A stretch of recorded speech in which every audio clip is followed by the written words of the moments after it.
Welcome back to English 102. It's week 2, which means that it's time for your first essay. This week we'll be focused on drafting, and next week we'll start the revisions.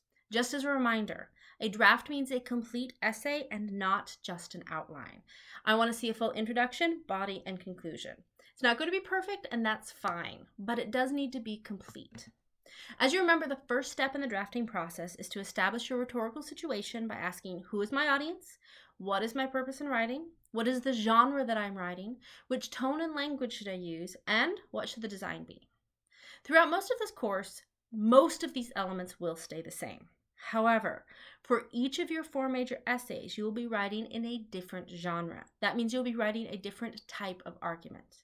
We're starting with a causal argument, which essentially asks the questions, what caused something to happen? Be careful to just address that question in your claim.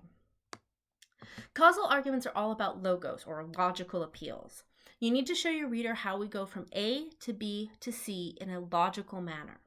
Whenever you're dealing with issues of logic, you need to be on the lookout for logical fallacies, which are arguments that might seem to make sense, but don't actually hold up under scrutiny. I've posted a list of common fallacies in your modules that you'll want to review. One of those focuses specifically on arguing a faulty cause. To argue a cause, you need to understand the difference between causation and correlation. Causation means that one thing made another thing happen. Correlation means that 2 things happened at the same time, but aren't necessarily linked.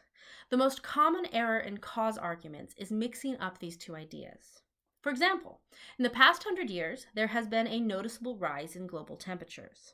Also in the past 100 years, there has been a significant drop in the number of pirates in the world. Now, I could conclude that pirates must be dying of heat stroke in large numbers, but I would be wrong. In that claim, I'm arguing causation when correlation is the right answer. Sometimes, though, the mistake is not looking at the topic broadly enough. While heat isn't killing pirates, it is arguable that both the rise in temperatures and the decline of piracy are caused by industrialization. When 2 things are correlated, take the time to look for a common cause. For your specific essay, you'll be choosing a trend that is happening in America right now. A trend is just a change in the general direction that something is going. If I were looking at a trend in fashion, for example, I would look at the hot new thing on the market, gender-neutral clothing maybe. If I were interested in a trend in education, I might explore the rise in technology use in teaching. That is a trend you are all experiencing right now. If I were looking at the environment, I might explore those rising global temperatures that I mentioned before. So what you need to do is pick a topic, pretty much any topic that is interesting to you, and then ask, what is the new, changing, happening thing in that topic? That's your trend.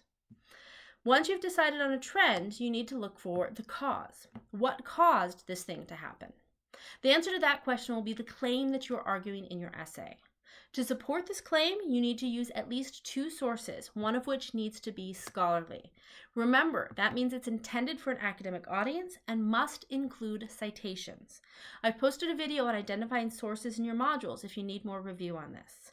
I strongly recommend that you use the library resources to find this source. The databases called Academic Search Complete and ProQuest are a good place to start, and both of them have search options to look only for scholarly sources. Just being from the library isn't enough. They need to be specifically listed as scholarly or peer-reviewed. I've posted a guide from the library to help you out. One of your other assignments for this week, your source evaluation, should be completed using one of your 2 sources for this essay. This evaluation is based on the crash course videos from last week, so if you haven't watched those yet, do so ASAP.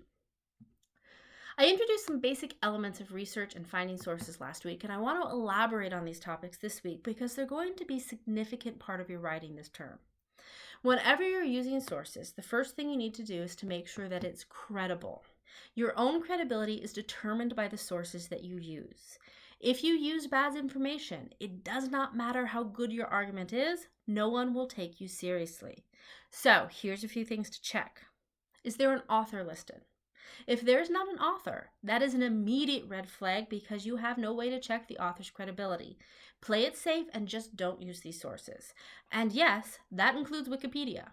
It's fine to look something up in Wikipedia, scroll to the bottom of the page and see what sources are listed there. But you should always use the original source and not someone else's summary of it. Even if the person who's doing the summary is doing so fairly, they may have left out something that's crucial to your argument because they didn't think it was important. Who is publishing it?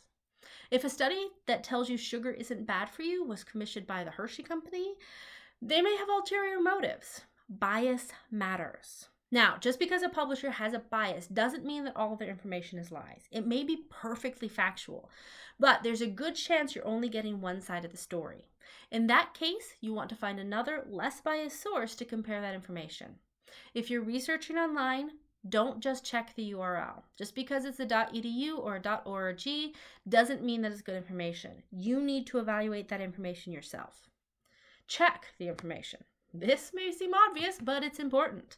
The videos from last week on fact-checking gave you some steps to do this, but, and I probably don't need to say this, the internet lies.